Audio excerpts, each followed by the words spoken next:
Okay, this test is the bracelet test, and I'm going to start by just slightly lifting up his hand, and I'm going to have my hands around the distal ulna and radius, and during this I'm going to squeeze transversely so that the bones come together. And positive for this would be pain. It could be sharp pain.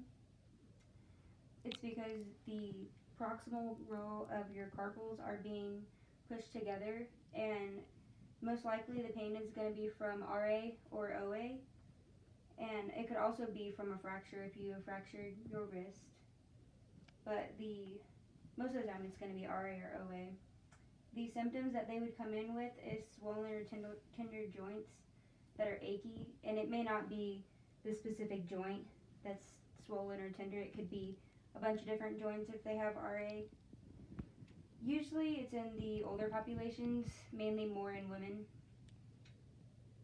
The anatomy of this is the arthritic joints are really inflamed, and so when you compress on both sides of the wrist, you're pushing the inflamed carpals together, which would cause pain in that area. This is usually a gradual onset of pain. They've had this pain for a while, but it's just now getting to the point where they come to see someone about it, and there will probably be swelling in other joints like your dip joints. And you could do an x-ray to rule out the fracture, but usually x-rays aren't good with RA or OA until they've been progressive for a while. The range of motions, they'll probably all be painful if they have RA or OA. So active, passive, and resistive, they'll all be pretty painful.